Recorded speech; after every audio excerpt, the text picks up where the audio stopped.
alguns dos que estão aí, de modo algum, provarão da morte, até que vejam o reino de Deus. Daí, então, no verso 28, ele começa.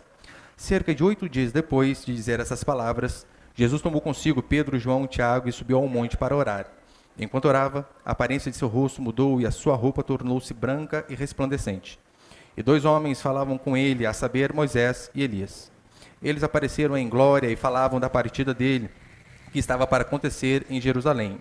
Pedro e os que estavam com ele haviam sido vencidos pelo sono, despertando, porém, viram a sua glória e os 2 homens que estavam com ele.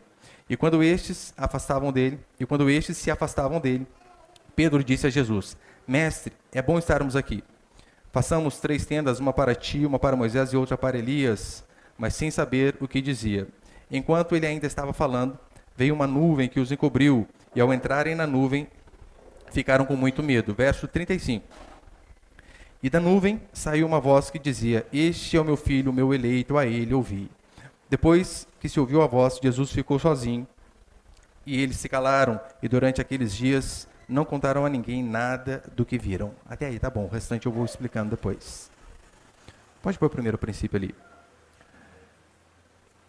Aqui é uma passagem fantástica que fala a respeito da transfiguração do nosso Senhor, Jesus Cristo.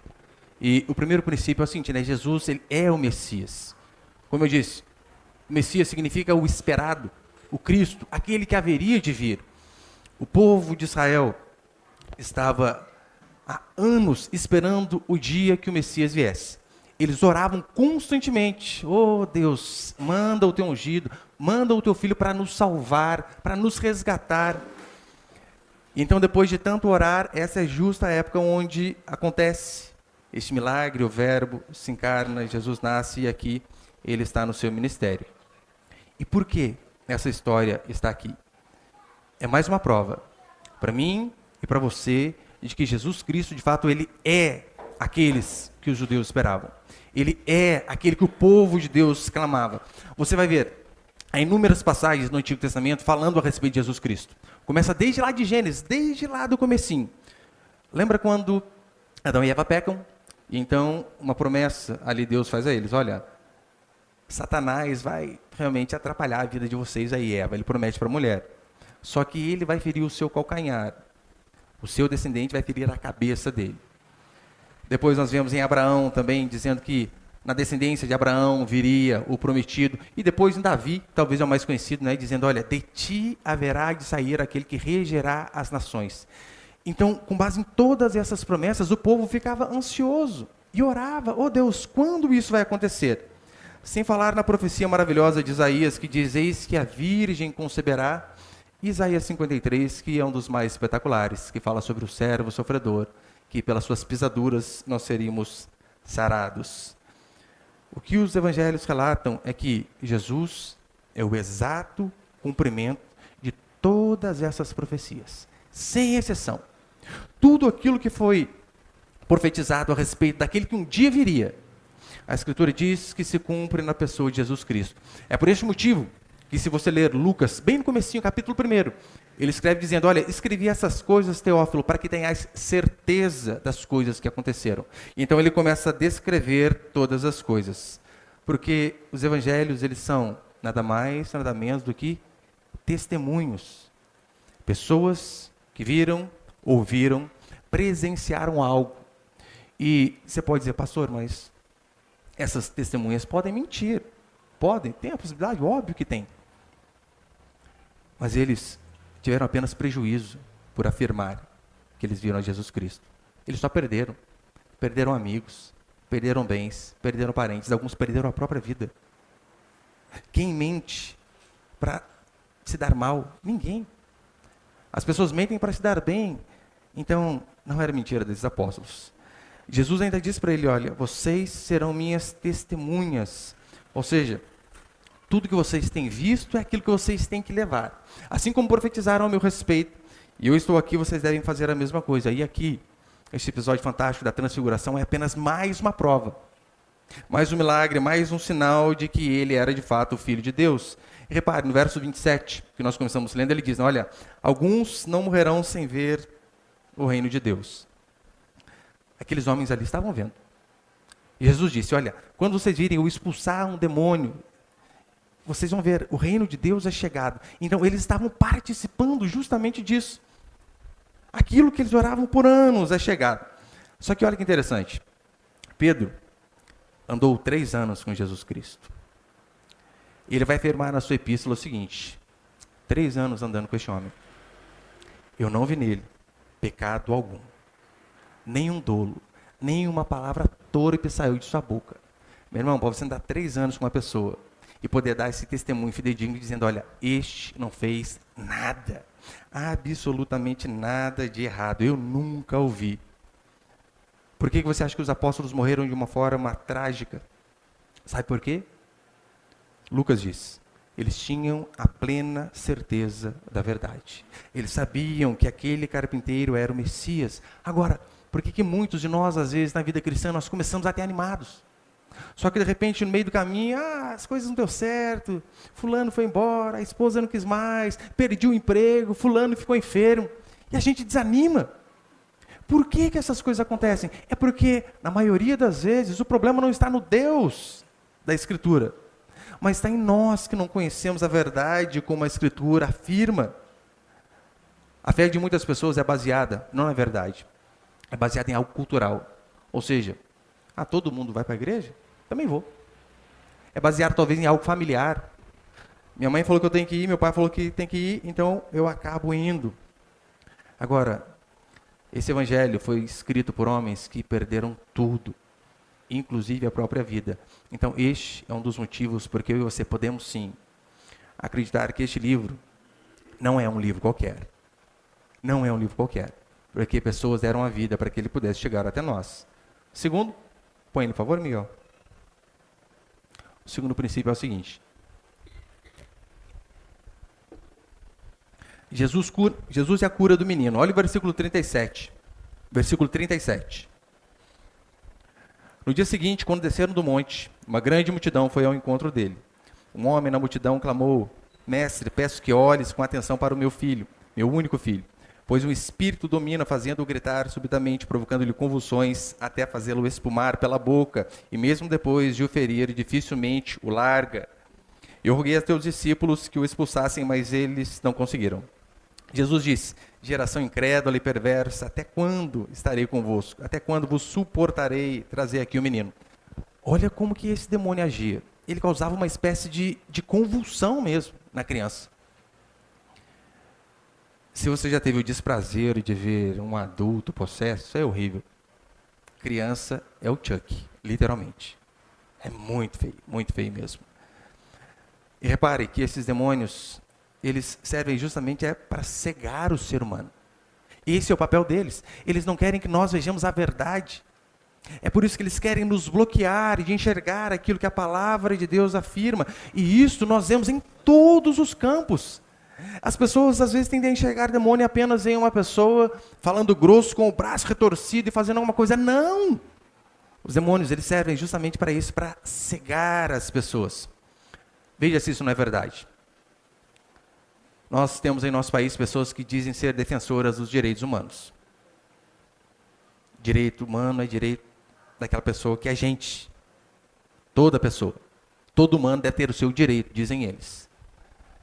E essas pessoas que defendem os direitos humanos, elas defendem que uma mãe pode muito bem matar uma criança no seu útero até 3 meses.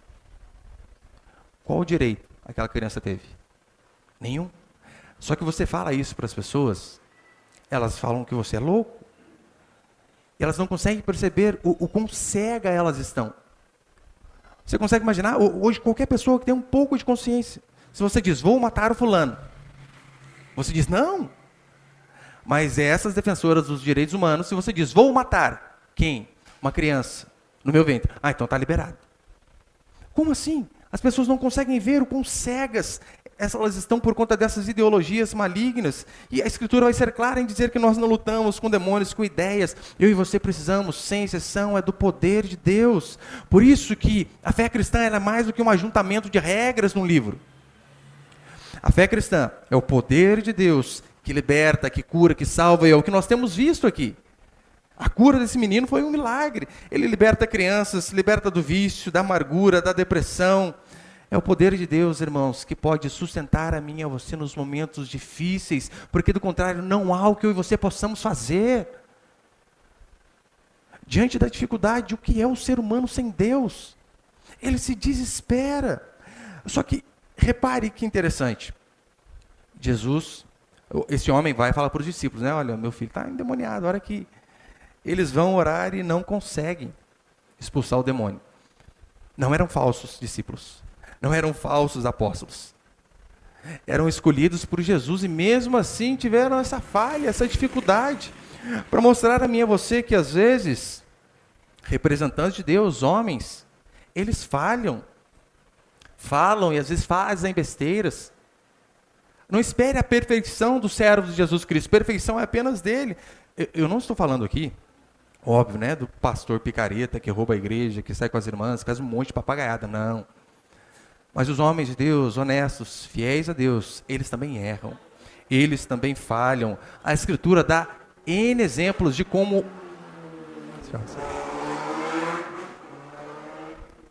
Espera chegar lá na esquina, moto. Né? A Escritura dá diversos exemplos de homens de Deus e igrejas que tinham problemas sérios. Olha o exemplo que a Escritura dá em Atos. Diz a palavra do Senhor que o povo está vindo para trazer oferta. E então, uma pessoa mente na hora de trazer oferta. Ela disse que ia trazer tanto, mas trouxe metade. Não trouxe tudo. E esse marido mente e combina com a esposa. Mas vamos falar que a gente deu 100 mil lá, mas vamos levar só 50. Dinheiro de um terreno que eles tinham vendido. Você consegue imaginar alguém vindo trazer oferta ao Senhor, mentindo? E a Escritura ainda cita coisas piores. Na igreja de Corinto, Paulo diz, aos santos de Deus em Corinto, você pode pensar, não é uma igreja espetacular. Paulo disse que não faltava dom nenhum, só que eles tinham os probleminhas também. Probleminha não, probleminha tem a gente. E eles tinham problemão. Ali, haviam pessoas que na ceia não esperavam os outros para comer, esfomeados mesmo. Comiam de tudo. Era uma bagunça o culto. Haviam pessoas que não criam na ressurreição. Consegue imaginar? Crentes que não acreditam na ressurreição. E tem um assunto muito delicado. Na verdade, você pensa, olha, isso aqui não é possível que aconteceu na igreja. Nesta mesma igreja de Corinto, Paulo conta a história de um rapaz que ele estava tendo um caso com a madrasta. Madrasta. Isso tudo na igreja de Corinto. É claro que Paulo resolveu todos esses problemas. Mas veja, este é o milagre. É Deus abençoar a sua vida através de homens falhos, através de irmãos falhos, de uma comunidade falha. É claro, todo pecado em si deve ser tratado, julgado por Deus. Mas se Deus não nos abençoa através de pessoas falhas, não tem com quem Ele nos abençoar. Porque é somente esse tipo de pessoa que existe. E estou terminando, põe o terceiro ali, por favor, Miguel. Terceiro princípio, os discípulos não entendem. Olha o que diz o verso 43. E todos se maravilhavam com a majestade de Deus, admirando-se, todos com tudo que Jesus fazia. E Jesus disse a seus discípulos, prestai muita atenção. Não, só até o versículo 43. Depois, não, vai, leu 44. Prestai muita atenção nessas palavras. O Filho do Homem está para ser entregue nas mãos dos homens. Eles, porém, não entenderam essas palavras. O sentido delas estava encoberto para que não compreendessem e temiam perguntar a respeito. Jesus diz algo e realmente oculta desses homens. Porque tem coisas que nós não saberemos. Muitas coisas nós vamos descobrir através do estudo, do labor, da dedicação. Só que há coisas que, infelizmente, nós não vamos compreender. Todavia, muitas coisas nós não compreendemos por conta da dureza do nosso coração.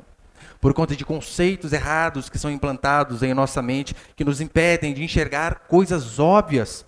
Uma coisa é você não ter entendimento de coisas difíceis e que, a princípio, Deus não deu tanta explicação. Há essas coisas. Só que, por vezes, conceitos errados entram em nossa mente. E por conta disso, de aprendermos durante anos, repetitivamente, nós acabamos não entendendo coisas básicas. Lembra? Quem a multidão diz que eu sou? Pedro vai e diz assim, tu és o Cristo. Tu és aquele, o Messias esperado. E Jesus diz para ele, sim, Pedro, não foi carne nem sangue que te revelou. E então, logo aqui, Jesus diz assim, todavia convém que eu morra, que eu vá a Jerusalém, que eu morra. Sabe o que Pedro diz? Não, mestre. Até parece. Não, não vai acontecer isso, não. O mesmo Pedro que teve uma revelação de que Jesus era o Cristo. Logo depois foi boca do diabo a ponto de Jesus dizer para ele: arreda, Satanás, arreda, faça de mim porque tu és pedra de tropeço. Como que a gente explica isso? Talvez a única explicação era a seguinte: esses homens, eles acreditavam que Jesus era o Cristo. Acreditavam. Todavia, por conta de conceitos errados implantados nas suas mentes, durante décadas, talvez durante centenas de anos, aprendidos com seus antepassados e aprendidos ali com eles, eles tinham aquela imagem de que o libertador seria um Messias político, seria aquele um que viria libertar o Jagão do Império Romano, e sendo que não foi. E hoje também, meu querido, olha para você ver. Miguel, para com o barulho, por favor. Olha para você ver se hoje também não acontece a mesma coisa. Quantas vezes nós ficamos ali, às vezes durante anos, aprendendo conceitos errados. E então quando alguém vem e mostra aquilo que é correto, a gente reluta. A gente reluta. Como pode? Às vezes fica-se durante anos dizendo, olha, a grama é rosa, a grama é rosa, a grama é rosa. Mas aí vem alguém e diz, não, é verde. Você fica bravo, mas como assim? Eu aprendi a vida inteira diferente. Por quê? Porque o ser humano ele é dessa forma. Ele pega conceitos errados ali, então ele fecha os olhos para a verdade. Tem algo mais óbvio que 2 Timóteo 2,12? É claro, não permito que a mulher ensine, nem exerça autoridade de homem. Qualquer criança entende isso. Não existe, pastora, não há um exemplo sequer. Então as pessoas pegam essa passagem de Timóteo e dizem, não entendemos dessa forma. Mas como assim? Está claro. É que a vida inteira ela aprendeu diferente. E quando nós dizemos que, olha, não existe mulher ordenada no ministério, não existe pastora, sabe o que eles falam a nosso respeito? Machistas. Vocês estão assim porque vocês têm medo do que as mulheres podem fazer. Porque as mulheres são mais dedicadas, as mulheres fazem mais, são mais inteligentes. Não é essa a discussão. A discussão é, estamos sendo obedientes a Deus ou não? Além do mais, veja, se eu e você realmente vivemos numa cultura machista, porque não é isso que pregam para nós o tempo todo? Nós vivemos numa cultura machista, totalmente machista. Repare, você vê leis que elas vão privilegiar mulher, diversas delas. Eu e você não vivemos numa cultura de forma alguma machista, nós vivemos numa cultura hiperfeminista. Por que eu digo isso? Olha para a nossa TV. Via de regra, os seriados que nós vemos banalizando o homem. Muitos deles. É o Homer, que é o barrigudo, bebedor de cerveja, que vive peidando. É o Michael Caine Jr., que faz parte do Eu, a Patroa e as Crianças. É o Julius, do Chris, que é um brutamonte, mas a Rochelle, mulher, é quem manda nele. Isso é apenas um reflexo da nossa cultura. E é tão sério, põe ali, por favor. Eu peguei essa matéria aqui do Correio Brasiliense, eu deixei ali até o link depois, se alguém tiver uma dúvida. Do dia 16/7/2021, sobre os homicídios acontecidos no Brasil. No ano de 2020, 91,3% dos homicídios foram contra homens. 91,3%. O ano de 2017, que foi um dos anos que o homicídio, a taxa foi mais alta, infelizmente, tiveram catalogados 59.128 homicídios. 53.983 homens. Cadê a cultura machista? Quem mais morre é homem. Você já viu alguma delegacia de proteção ao homem? Ou existe apenas delegacia de proteção à mulher? Você já viu lei do masculinicídio? Ou nós temos a lei do feminicídio? Sabe como funciona essa lei? É mais ou menos assim, né? Se um homem mata um homem, homicídio. Tem que pagar por homicídio. Se uma mulher mata um homem, homicídio. Se uma mulher mata uma mulher, homicídio. Se um homem mata uma mulher, feminicídio, e a pena é muito maior. Você consegue ver que nós vivemos na cultura feminista onde a mulher é quase colocada num pedestal? Você não pode falar nada? Tem até lei que você não pode nem psicologicamente, a mulher provar, olha, psicologicamente o meu chefe lá me assediou. E como que você prova o contrário? E para encerrar o quarto princípio, quem é o maior? É o que nós vemos aqui, versículo 46, acompanha comigo, por favor. Seguiu entre eles uma discussão sobre qual deles era o maior. Mas percebendo-lhes o pensamento do coração, Jesus tomou uma criança, colocou junto de si e disse-lhe: qualquer pessoa que recebe essa criança em meu nome, a mim me recebe, e quem me recebe, recebe aquele que me enviou. Pois quem for menor entre vós, este será grande. Aqui nós estamos falando dos verdadeiros discípulos de Cristo. Foram escolhidos a dedo. Jesus diz que orou a noite toda, depois ele vai e escolhe os seus discípulos. E mesmo esses homens escolhidos por Cristo, se deixaram picar pelo bichinho da vaidade, ou pelo vírus da ambição. Acabou mordendo-os. O maior problema do ser humano não é nem a sua própria maldade, mas é ele não saber que é mal. É você olhar para si e se achar livre de toda e qualquer inveja, livre de toda e qualquer cobiça. É você se achar puro. Por isso que quando alguém manda mensagem para mim e diz, olha, pastor fulano lá não é crente, mas é uma boa pessoa. Eu falo, se os crentes já não são bons, gente. Como assim? É uma boa pessoa. Você é ambicioso. É o que a Escritura diz. Você é invejoso. É o que a Escritura diz.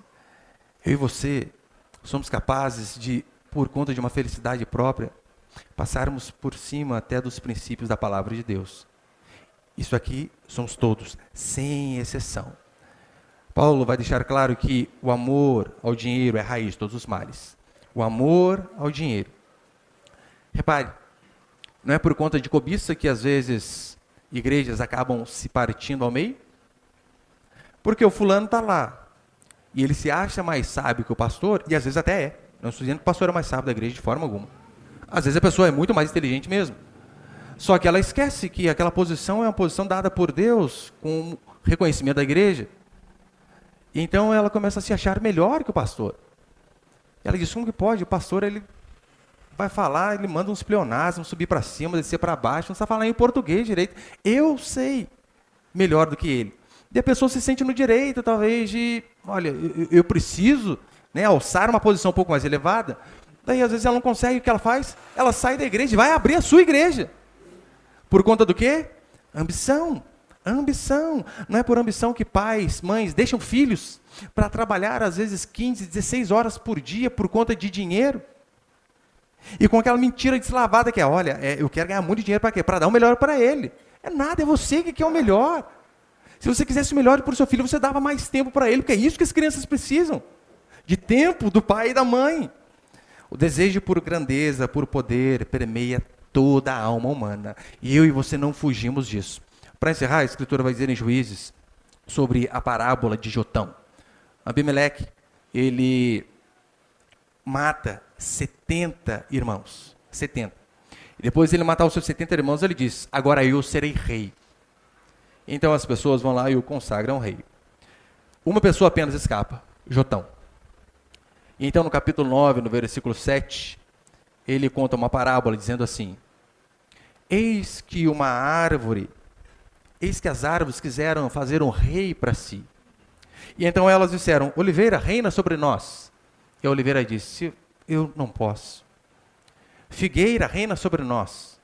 E a figueira disse, eu não posso. Videira, reine sobre nós. E ela disse, eu não posso, tenho outras coisas a fazer. Então elas clamaram, espinheiro, reina sobre nós. O espinheiro prontamente aceitou e disse, eu irei. O mundo diz que os arrojados, que os ambiciosos, são esses que estão acima da média. Mentira. Esses são os piores. Os ambiciosos são aqueles que não prestam. Não prestam. Porque a pessoa que é ambiciosa, meu querido, ela vai passar por cima de tudo para conseguir o objetivo dela, inclusive de você. Se você tem um amigo, uma amiga que tem desejo, sanha por poder, não é um bom amigo. Porque se necessário for, vai puxar o seu tapete. Vai passar por cima de você. É por isso que, se os alvos dos ímpios é ser grande, o nosso, como cristão, é justamente o contrário. Jesus disse isso, ser o menor. Porque, convenhamos, quem que não gosta de aparecer para a multidão? Todo mundo gosta. E às vezes, ninguém vê o que você faz. Ou você faz aquele negócio, talvez uma pessoa sabe, e uma pessoa que nunca vai recompensar você. Jesus disse para que eu e você que nós devíamos ser como crianças. Em que sentido? Criança não tem poder financeiro, nem físico, não tem nada. Eu e você devemos ser totalmente dependentes do Senhor. Saber que a nossa vida depende totalmente dele. E depois do versículo 48 para encerrar, ele diz assim: pois quem for o menor entre vós, este será grande. Ou em algumas outras passagens, né? Os últimos serão os primeiros. Meu irmão, exigir que você seja humilde é a mesma coisa que exigir que um porco voe. Não há possibilidade. Não há. Exigir que eu e você pensemos no outro, em detrimento de nós próprios, é ir justamente contra a nossa natureza. Porque o que a Escritura diz é que todos nós nascemos corrompidos e naturalmente nós vamos para aquele caminho errado. Porque a ambição é o ar que eu e você respiramos. Ninguém pode obedecer esse mandamento aqui. Ninguém. Uma ilustração básica aqui, só para você entender. Imagina o seguinte, você tem um vizinho lá que é uma carne de pescoço. Ruim que só vê. Depravado. Porco, não fala com ninguém. Não dá bom dia. Horrível. E então aparece um anjo na sua vida e diz assim, olha, eu vou te proporcionar algo. Você vai escrever um livro que vai mudar a história da humanidade. Você vai escrever um livro onde as pessoas que lerem serão salvas do inferno. As pessoas doentes serão curadas, toda a epidemia e pandemia cessará. Você vai escrever um livro que vai restaurar casamentos, que vai trazer alegria a pessoas. Você vai fazer tudo isso. Só que tem uma condição. Na autoria do livro você não coloque o seu nome. Coloque o do seu vizinho. O que você faz, irmão? Vai todo mundo pro raio que o parta, que nome dele. Naturalmente, assim a gente pensa, o quê? Toda a glória para ele. Que morra todo mundo. É aquela história, né? Do rei, lembra que, olha, se der o que eu fizer para você, eu vou dar em dobro para o outro. O que você quer? Fura um olho. Que assim você fura os dois o outro. O ser humano, ele é assim. Ele não consegue ver o outro avançar. Ele é ambicioso por natureza. É por este motivo que eu e você, nós precisamos de um milagre diário. Cristianismo é precisar de um milagre diário. É por isso que eu e você precisamos deste Messias. Aquele que nos liberta, aquele que nos transforma. Aquele, e apenas Ele, tem o poder de fazer com que eu e você venhamos a viver de uma forma digna, que glorifique o nome dEle. Porque do contrário, o que nós queremos é que o nosso nome seja exaltado, que o nosso nome seja glorificado. Eu e você, naturalmente, nós somos extremamente corrompidos. É por este motivo que o cristianismo não acontece apenas no momento da sua conversão, um momento da sua vida. Mas é uma vida de constante arrependimento. É uma vida de constante transformação. E o que se espera é que nós, daqui a 5, 10 anos, venhamos a olhar para nós, lá atrás, e dizer assim, eu não sou quem eu queria que eu fosse, mas graças ao Senhor, eu já não sou quem eu era. Tenho sido transformado a cada dia até a volta do nosso Senhor. Amém, meus irmãos?